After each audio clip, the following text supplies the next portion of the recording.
Welcome, everybody. We are so glad that you could join us when we have this great conversation. This is the Decline in the Trust of Scientific Institutions panel. So if you weren't meant to be here, we'd ask you that you'd still stay here, because it's going to be a great panel discussion. All right, who do we have? We've got a lot of wonderful panelists. I can't even see you down there, John. We'll start right here. This is Dr. Paul Alivasatos, who is the president of the University of Chicago. He is a nanoscientist, which I think, Paul, is fair to say that you work with really. Yeah, it doesn't mean that I'm really small. No, exactly. I study objects that are very small. And you're also an entrepreneur, and you hold 40 patents. Something like that. Which I was counting. Okay, Tracy Day. Tracy is the co-founder of the World Science Festival, and before that, Tracy was a journalist who, among other places, worked at ABC, PBS, and CNN. Sam Gill, Sam, is the president and CEO of the Doris Duke Foundation, which invests in building a more creative, equitable, and sustainable future. And last and not least, and very far away, is John Mather, who is a senior astrophysicist and a senior project scientist for the amazing James Webb Telescope at NASA's Goddard Space Flight Center. And not for nothing, in 2006, a Nobel Prize winner in physics, which is... Yay. All right, welcome everybody. So glad that you could be with us. Okay, a little scene setting. American faith in science has been dropping steadily over the last almost 30 years. In specific, we obviously had a real decline in health sciences and faith in health sciences and medical sciences during the COVID pandemic. The University of Chicago has been tracking this since 1972. And the most recent data that they have is found that actually about half of Americans have a great deal of confidence in science. However, what's happened is there's now a 30-point gap in confidence between Democrats and Republicans, which is up from 9 points, and that was pre-pandemic. So that's sort of an overview of where we sit on this topic, and a great segue to the man on my left, Dr. Paul Alivasatos. And Paul, I thought it would be great if you could start by sort of telling us why, first of all, has this been something that as a university, the University of Chicago is interested in? Why does this topic really matter? So what if some people don't believe or trust in science? Okay, great. So let me do some stage setting if I can. First of all, I think as you mentioned, Barry, the benefits of science over such a long period of time have been so clear to people. I'm sure many of you will recognize, for example, that life expectancy increases by 2.7 months a year and has done so since 1840 through the benefits of continued science. And we're in a stage right now, actually, where the stakes couldn't be higher because we're actually in the midst of a series of inter-supporting science revolutions that can bring enormous benefits to humanity. We're in the middle of a biotechnology revolution that's increasing the ability to find cures to diseases and to extend lifespans. We're in the middle of a situation where computing is and artificial intelligence are changing how we learn and how we can discover new things.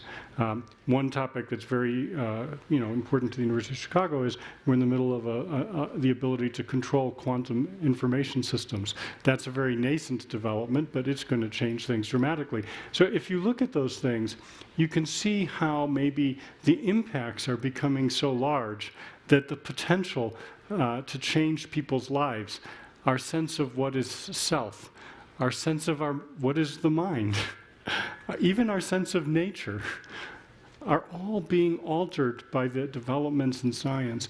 And those impacts are so great on society that it's, in a polarized society, it's not so surprising that those can become contested topics. One thing I will say that's very much on our mind at the university is how to create environments inside universities where we can keep trust, where we can help trust to be increased. Many of you may know, for example, that we're the home of the Chicago principles of free expression. It means that we really foster dialogue across difference. We try to make sure that we have diverse viewpoints and diverse experiences inside the university, and that people can have discussions that will be really ones in which we listen to each other, but we also try to seek truths. And I believe if universities do a little bit more to foster those kinds of discussions that are very complete and open, that those will do things to help create more trust in science in a period when it's diminishing. So let's take that and go. Sam, question for you. I thought it was actually really interesting that the Doris Duke Foundation is focusing or really starting to talk a lot about this issue. Why? Why is that? And what are these forces of mistruth that are really sort of taking a hold in our country? Yeah, well, first of all, thanks to Aspen for hosting this conversation. Thanks, Perry, for moderating, and thank you all for joining. I'm also, in addition to being at Doris Duke Foundation, I'm a proud graduate of the college, University of Chicago. All right. So we're well represented. We're well represented here. Anybody else from the University of Chicago? Yeah, Let's see it. All right. All right. There we go.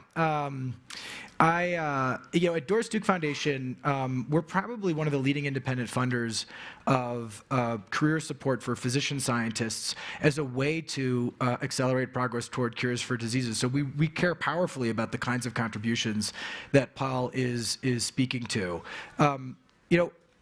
In my mind, a lot of what is challenging and weakening trust in science are some of the same forces that are undermining trust in expert-led institutions of all kinds. And I think some of the ones that come to mind for me are first, and I should say, by the way, the reason that science institutions aren't isolated is the kind of the gift of the Enlightenment is to join the attainment of some normative end, of a good, of a thing we want in the world, to an expert-led methodology and process. Like, that's what institutions do. They take people who have training and expertise and methodologies, and they put them in charge of solving complex problems that we have decided are important. And so that what we do is we operate a society by reason instead of revelation. This is a really important contribution, but it has some flaws. I think one of those flaws is the institutions need to work. And I think a lot of those institutions aren't working for people, and it's leading them to question all institutions. So, one of the most particular variables that I think has been discussed, at length at this conference is, incomes, real incomes for middle income earners in advanced economies have been stagnant or declining for 20 or 30 years. It's a really fundamental interest for a lot of people. And if you feel like these institutions aren't helping you to get ahead or aren't helping your kids to get ahead, then you're going to be less likely to trust them, even when what they're working on isn't really related to that outcome. I think the second challenge that we have is that these incredible revolutions that Paul's talking about are part of an increasing complexity with regard to science and the ways in which science is delivering material outcomes. And that's a lot harder to communicate to people than in the past. And if people can't understand why these developments might be so important for their own lives or for the lives of their families or for the lives of their communities, it is harder for them to have trust in science. And then I think a third challenge is that a lot of institutions, science included, and we saw this vividly during the height of the pandemic, are really being politicized from both the left and the right. I think the critique on the right is that science is being used as a disguise for some kind of agenda of social control or to advance a particular ideological view. The kind of climate gate crisis around these researchers 20 years ago was the harbinger of this, where people said, look, they're not even real scientists. They're just trying to control our economy, limit our choices in the name of some social agenda around climate change. And you now see that discourse rampant on the right on a range of different issues. I think it's remarkable, for example, that so many on the right wanted to take ivermectin instead of the COVID vaccine. Like, they weren't questioning that there was a disease; they just didn't have faith in the therapy that was being preferred by establishment science. And then I think the critique from the left has been that while science exists as the province of sort of what is objective, of what exists outside of us, the language of science has been used to cloak purely subjective social agendas, often of oppression. One of the easiest ways to make oppression palatable is to say that whatever you're doing is natural or objective, or this is what the science says, as opposed to it's in my interest to get an opportunity that I'm going to deny to you. And so I think all institutions face these challenges acutely, but I think science in particular is especially vulnerable to these sorts of critiques. Sam, you use the word communication, and I think that's such an important piece when it comes to the conversation about trust in science. And Tracy, I want you to tell everybody about what the World Science Festival is and why that speaks to this topic. So, again, thank you, Perry, for having this panel. Brian Greene and I co-founded the World Science Festival back in 2008, and we recognized that you kind of can't trust science if you're not exposed to it and if you're afraid of it. So what we wanted to do is bring science to a general audience and to move science from its silos into the center of popular culture, really, and to do that in ways that not only are cognitive, but are also emotional. Right? That's where people usually are attracted to ideas. So we created programming that wasn't typical of science. It wasn't inviting scientists to give their talks necessarily, but we did theatrical works where you were exposed to great stories of science. It allowed people to feel the excitement that scientists feel when they discover incredible things. Again, it's not just an intellectual exercise. It's exciting. It's exposing people to the wonder of science. And then I think they feel comfortable engaging in it. Perry mentioned that I was a journalist. I still consider myself a journalist. It's the way I approach everything. This opportunity of creating the World Science Festival opened up a kind of creative playground, but keeping the science central and keeping it correct is one of the fundamental rules of the road for us. We don't depart from the science. When we co-founded this, it occurred to me that mainstream media, the place where you and I lived for so long, God, they avoided science like you can't believe. It was too complicated. There was an assumption that the general public couldn't care less. They don't want to go there. It was, and kind of still is, forced into a, zero-sum debate, for instance, because that's easier. That's easier to present science to a general audience, but it's not correct. That's not the way it works. Sure, there are disagreements within the scientific community, but it's dealt with in a way where if it is both sides or multiple sides, the scientists they're questioning themselves. They're using that difference and division to get to a deeper truth. So I think what we do is important. Mm-hmm. I think reaching a general audience, bringing them into the fold with excitement, and I don't, trust is a tricky word, but certainly inspiration is very, very, very important. I think it's interesting, Tracy, because you're right. It's really complicated in the world of the networks to tell science stories. My first job in New York City was to be a science reporter, a health reporter, and my first assignment was the super uplift bra. And when I said, well, and they're like, no, it's science. So anyway, it just gives you a little bit of a sense of how this all works. But Tracy mentions the wonder and the awe of science, and John Mather, our astrophysicist with the Webb telescope, is it possible to put the image up that we pulled? Thank you to the amazing Aspen Ideas Festival, because I identified this slide exactly 1 hour ago and thought we've got to be able to show this, because talk about the wonders of science, and luckily I'm not going to explain it. John, I'm going to ask that you do that. Yes, thank you. I am thrilled to be able to talk about the history of the universe and where we came from, because that's been one of my prime motivations for being a scientist ever since I heard of science. I was 6 years old and my dad told me we're made out of cells with chromosomes. Oh my gosh, I want to know more. don't we all want to know more about our own history? So astronomers are working on the part we can do, which is the history of the atoms. And we can't really tell you the geology and the biology here, but here in the picture is something we call the cosmic cliffs. And it is a place where stars are being born as we speak. So where did the sun and the earth and the planets come from? Someplace like that. It's a cloud of dust. Dust protects the clouds from the heat of the other stars. It allows the gravity to pull the gaseous material together to form into new stars. So we needed the Webb telescope to see this picture, because the infrared light that we can pick up with the telescope will penetrate into the cloud and show us the birthplaces of stars. So this is our cosmic history laid out in front of us, at least part of it, and can we figure it out? So some of it, of course, everyone knows that there was a Big Bang story, and people don't understand that either, but it seems to be the observation that we have. Distant galaxies are running away from us. The universe has an age of about 13.8 billion years. This is one of the developing areas of science. When I was a young person, we did not know all of this.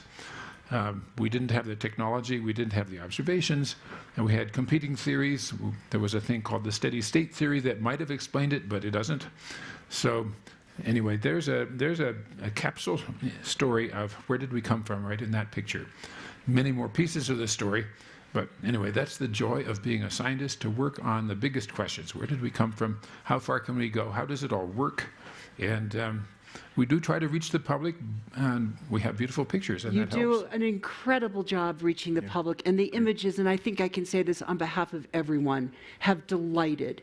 And it has been an extraordinary experience to see those images. And John, the reason that I think it would be really helpful, I don't think people understand necessarily that there is a process, and a process that should be immune. We spoke about the politicization of science and the distinction between faith in science and trust in science when it breaks down to Republican versus Democrats. Yeah. Talk to us about process, please. Yeah, so what we do in science is we see something, we don't understand it. We make up a story. What can we do to find out more about it? So we used to see the stars with our eyes. Then somebody invented a telescope. Then Galileo pointed it up. Oh, look what I saw. And he wrote a little book. And some people said, oh, wonderful. And other people said, no, that can't be right. So we've been having politicization of science for at least 400 known years, and it must have been for thousands of more years before that. So it's not like a new phenomenon.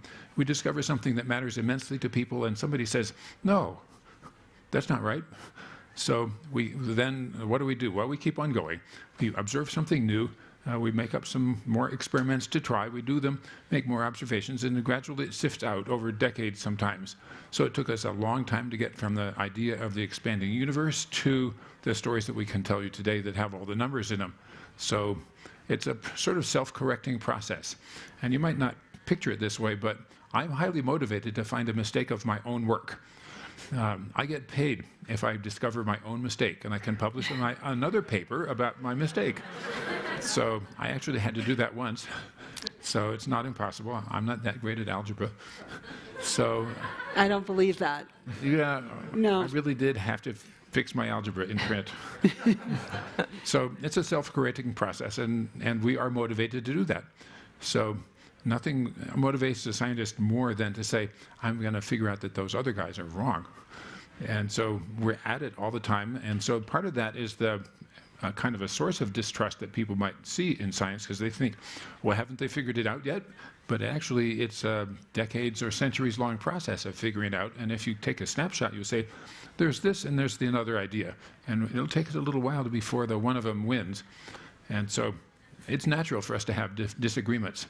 And some of the most difficult ones are about health and nutrition because, well, here's my favorite phrase from college student days. And under very carefully controlled laboratory conditions, a laboratory rat will do whatever it pleases. So that's how come we haven't figured out humans or rats.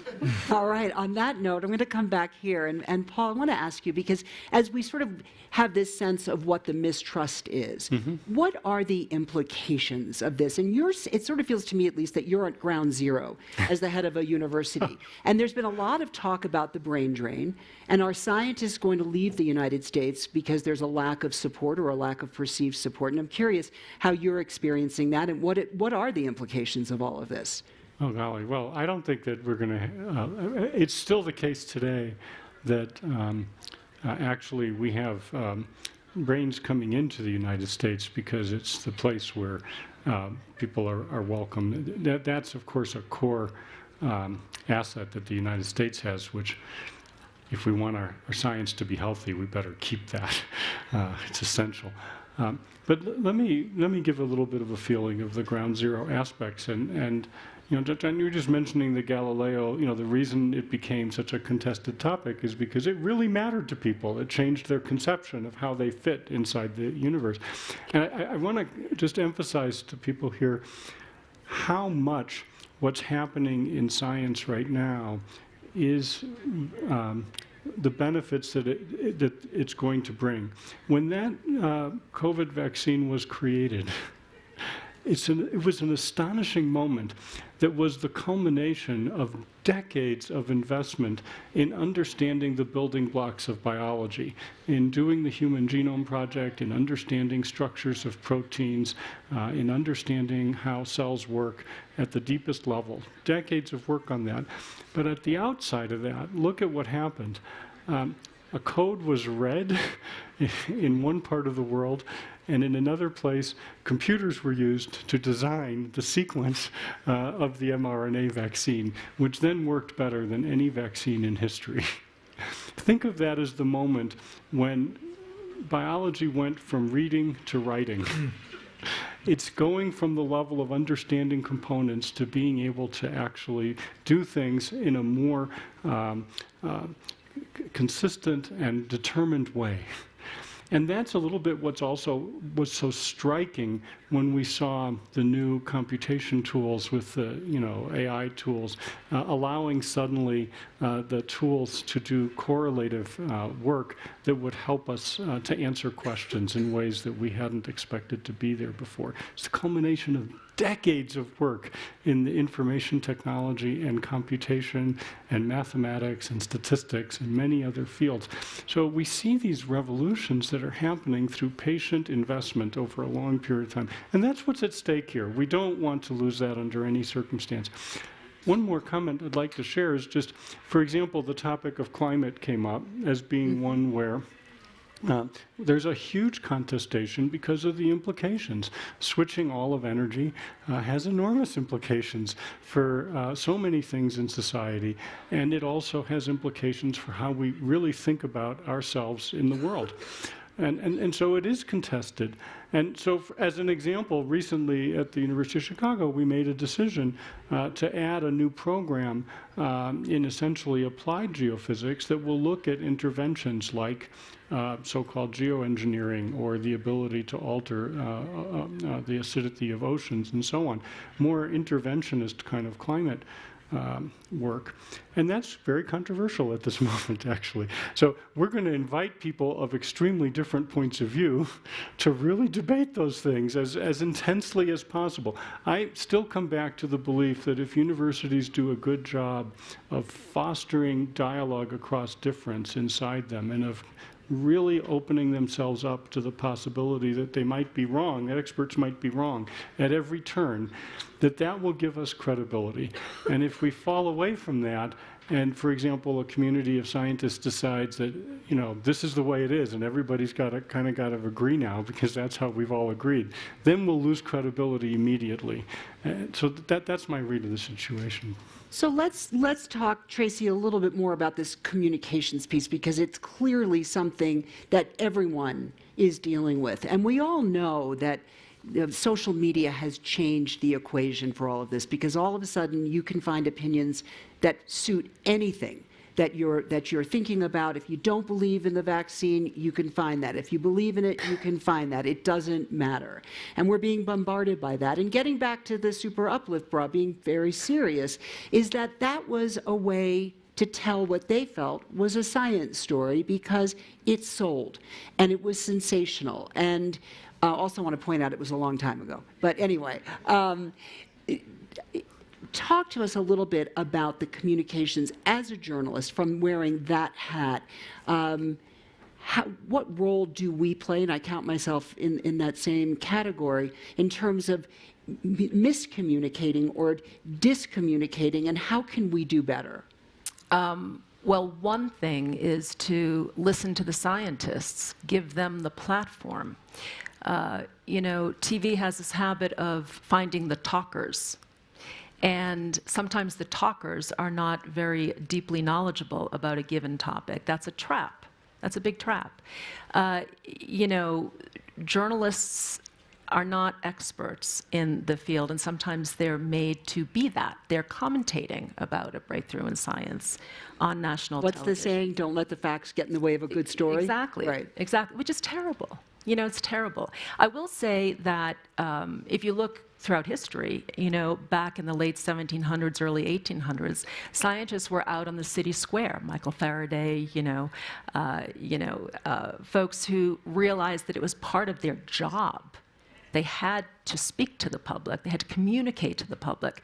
I think as science got specialized, scientists kind of shrunk way in because they too did not feel comfortable. It was too complicated. Science was too complicated. Inevitably, if they said, if they communicated information about science, they couldn't be specific. That's an uncomfortable place for many scientists to be, present company excluded, multiple people excluded from that comment. But I think more and more it's really important for scientists to be out there, front and center, take the stage, be on television, and try to, show people that scientists are people too, and they care and they communicate, and again, they're not so distant from a general audience. What they do matters. It's a really, really good point. And helping scientists, if they feel uncomfortable communicating in a mass media kind of way, to give them the tools that they need to be able to do it so they are comfortable. Because unfortunately, you're right, the journalist is becoming the middleman and the person who is the middle person and the person who is deciphering, which is not necessarily a great place to be. Sam, I want to talk about something that you wrote about, which was really interesting.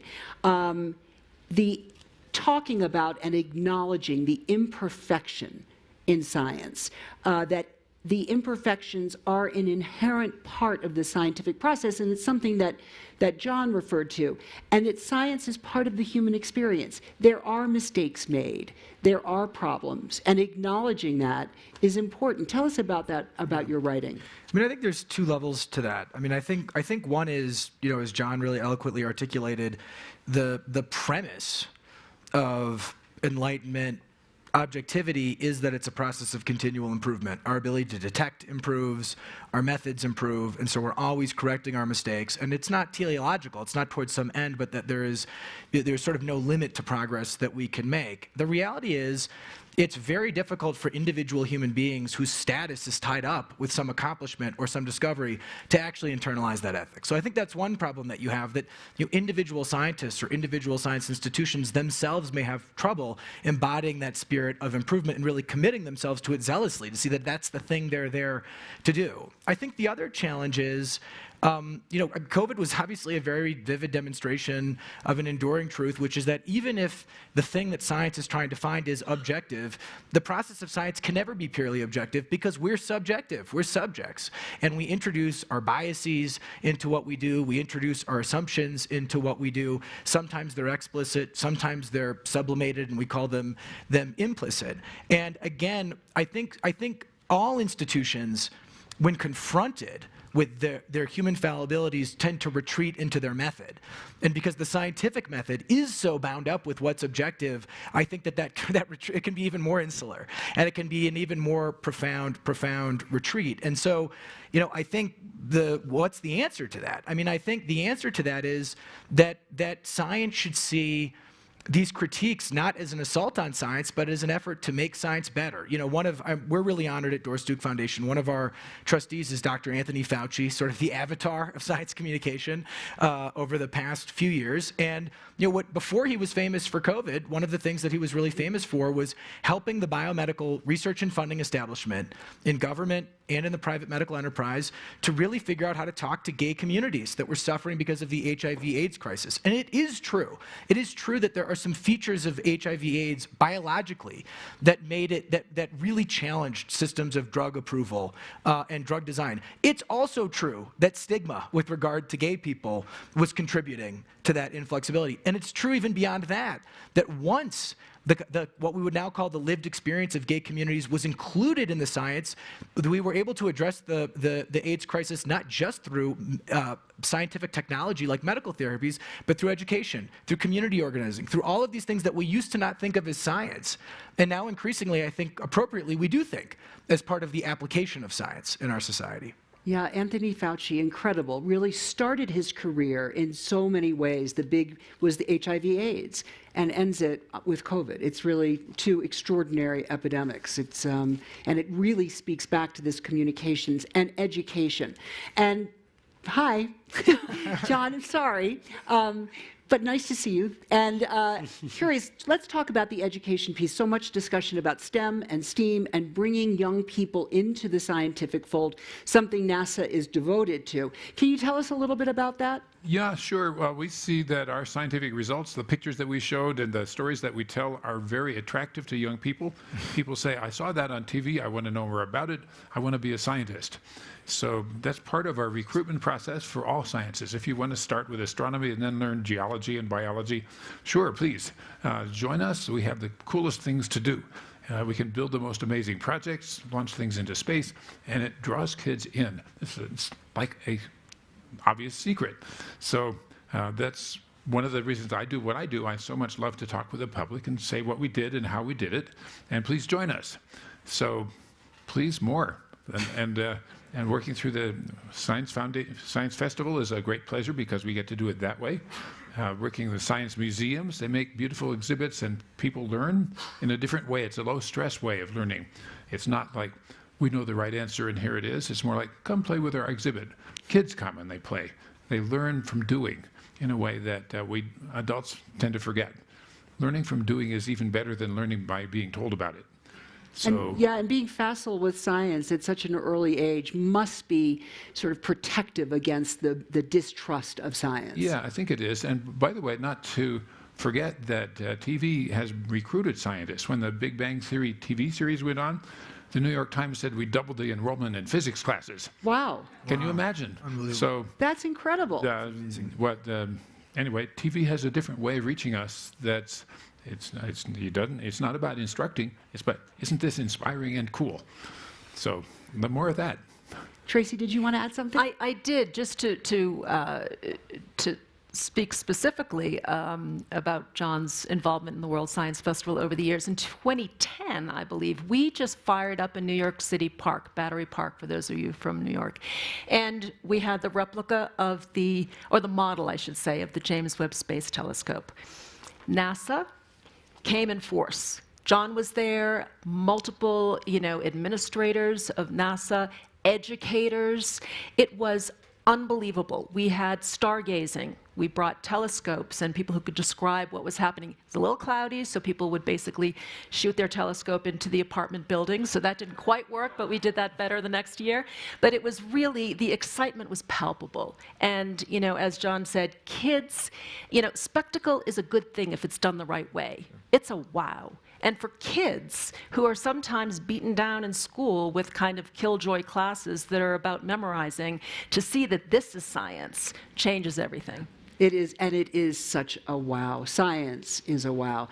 Okay, in our 6 minutes before we go to questions from the audience, so everybody get your questions ready, we are at the Ideas Festival. And so let's do a round of the ideas. What are the ideas that we can do and undertake to improve this problem? Let me start here. Okay. Dr. Paul. Okay. I want to come at this just a tiny bit differently here, because a lot of the tenor has been that communication is the issue. And I don't want to say that it isn't. It absolutely is important to increase engagement in science, to improve understanding, and to make it accessible in every way possible. But it's also the case that when science has implications for how, for policy, for economics, for how people perceive themselves, and so on, the onus on the science community is even greater. It's an even greater onus to be extremely precise about what we do and don't know, even if that's, and to have, I think, stepping back for a moment from this, to say, having faith in the citizenry, that ultimately, if science is done carefully, and if scientists themselves take one step back from trying to dictate what policy is, but to recognizing, the domain of being accurate about what's being done, and to opening the vision of how the process itself works through debate, and that debate has been really genuine. I mean, that to me is what we really need to do inside universities. And so it's a slight amendment to say, I'm a little worried. I don't want us to come away from this session thinking that the idea is we just need to do some, better communication. I actually think there have been some challenges inside the science community. There are inevitably going to be, where either it appears as though debates have been forestalled early, or it seems as though the implications for that scientists have concluded what the policy should be, and therefore are not still remaining open to what the science really is dictating on its own. So I think we should be careful about that, and that's why in my remarks I'm trying to be consistent to saying I think creating environments that are as transparent as possible about the disputes that go on in science is fundamental. And we were talking a little bit before this panel, Paul, about sometimes it's not the science as much as it's when we tell people what to do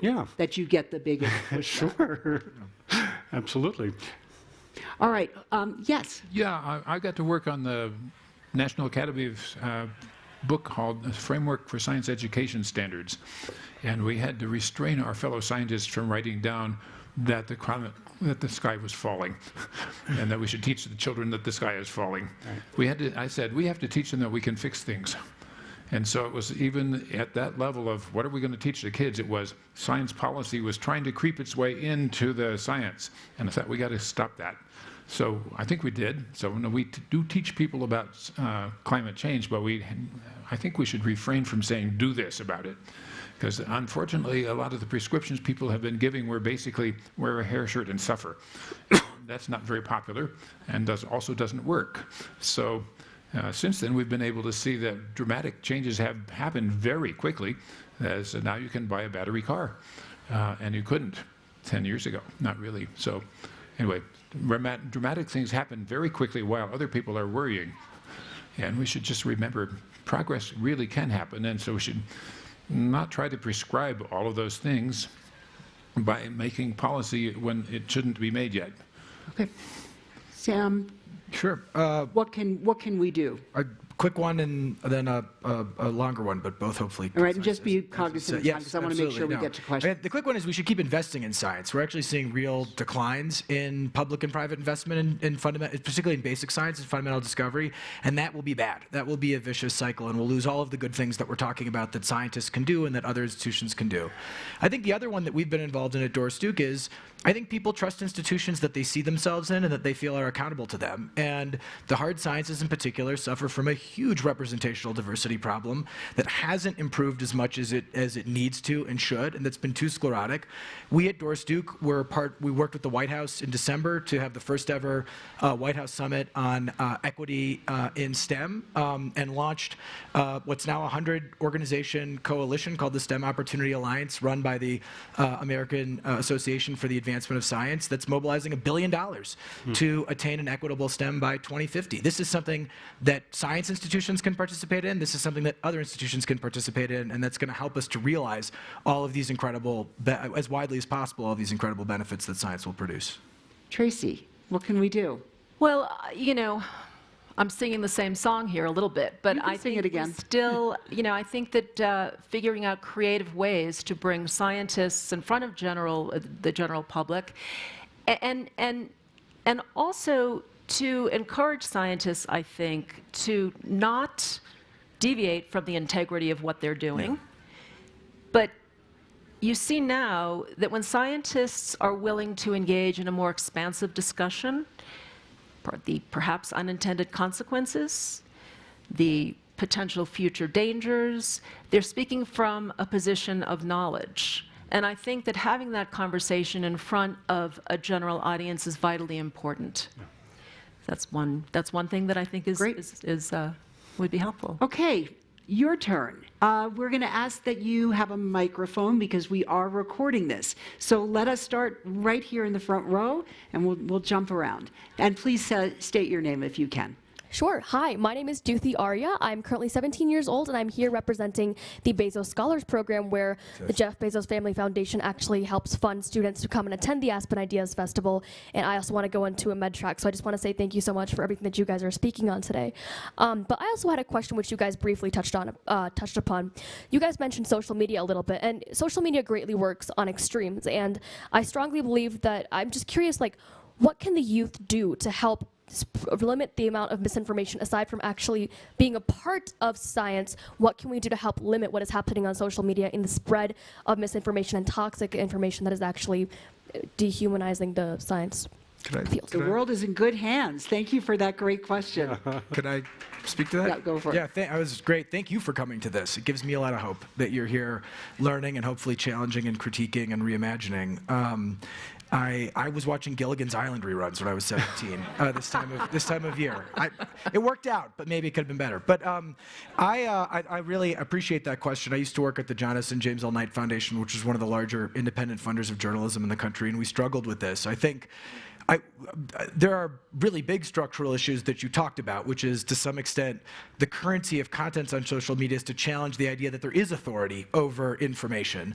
There are some lower-hanging fruit, though, and Renee DiResta, who's a researcher at Stanford who studies digital misinformation, wrote a great article in The Atlantic at the beginning of COVID that noted that a lot of the expert institutions in science, like the CDC, et cetera, they still communicate in a kind of an archaic way. They put out a press release, they go to broadcast media, and just putting those things in a Twitter feed isn't actually taking advantage of the affordances of social media to reach all the people who are there. And so I think one thing that science institutions can do is, without compromising the integrity of the science or the integrity of the conclusion, think about how to communicate in ways that feel current and relevant to people who are on social media, and then take on the falsehoods that are being presented in those current and relevant and engaging ways.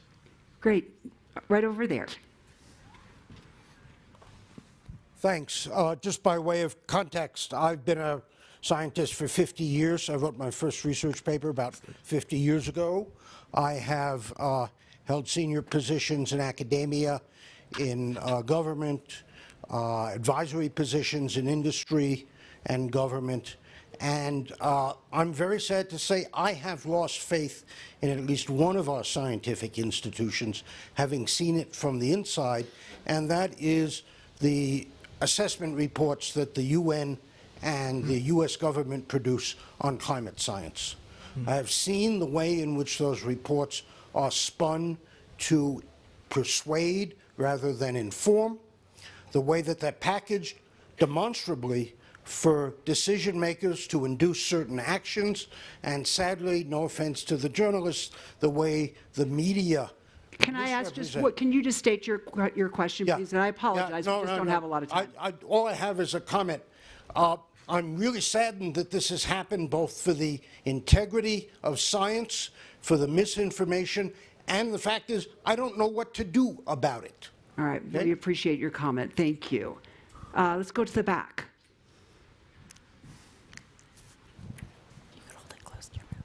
Hi, Kristen Grimm. I was wondering, it does seem like sometimes the people coming after the science are not having the collegial conversations. It's actually moneyed interests. So like tobacco, climate change, we've actually seen it. We've seen it with plastics, we've seen it with food. And I'm just wondering, when that happens, what is our response as a society, which is we're not having an engaged scientific debate, we're actually having a business interest versus a science interest? It's a really good question. Who wants to? Yeah, I think it is. I've talked. I mean, I've talked. I think that one of the benefits of having institutions that are expert-led is that it not only entrusts really complex decisions and processes to reason and to rationality, but it also establishes that as the basis of public reason. And there's no question that that's a real challenge, but it's a challenge I think that we've proven we can overcome. So for example, we had a really engaged debate in the 1940s and 50s about cars. As cars got bigger and faster, they also became more dangerous. That's a property of physics. And those were also things we liked about cars. And a lot of the safety equipment, a lot of the rules that are in place now weren't available then. And one of the things that we did in setting those rules was also said that the way in which you had to represent that you were meeting those rules was through engineering and through science.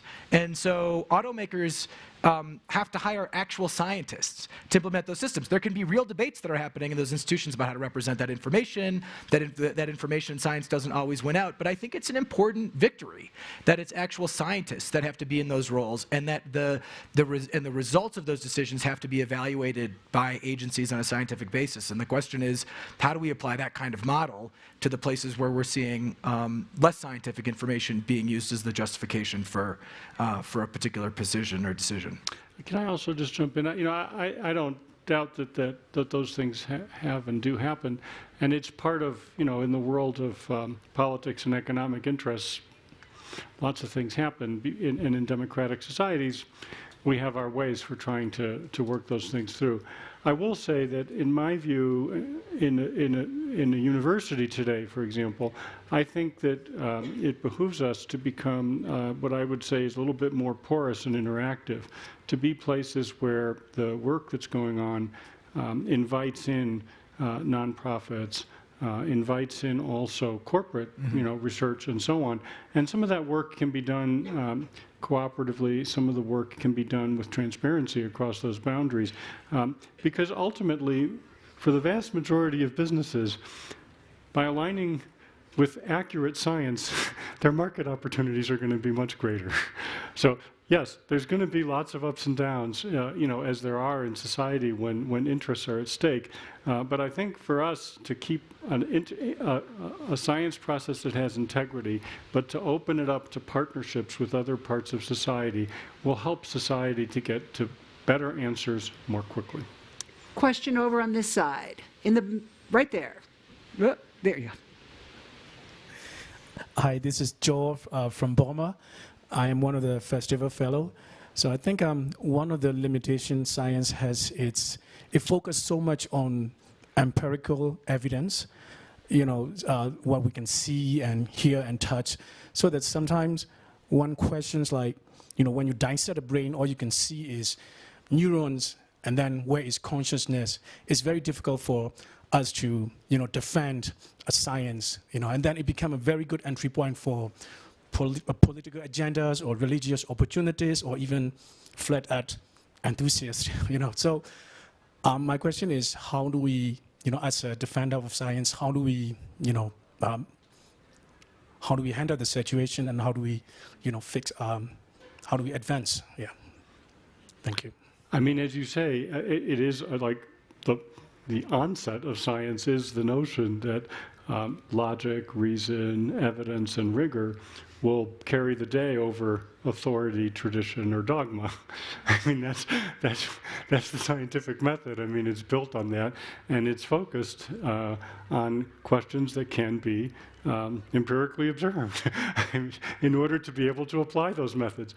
And that's what it is. There are other ways of thinking about the world and of interacting with the world, but that's the world of science, and I think the experience that we have over hundreds of years is that it works. I mean, I would also say too, I think there is a certain kind of thing that other epistemological systems like religion can offer you that's harder for science to offer you. When science reaches the limit of empirical observation or detection, it doesn't say we know, it says we don't know. And often a religious epistemological system says we do know, and scripture tells us or revelation tells us.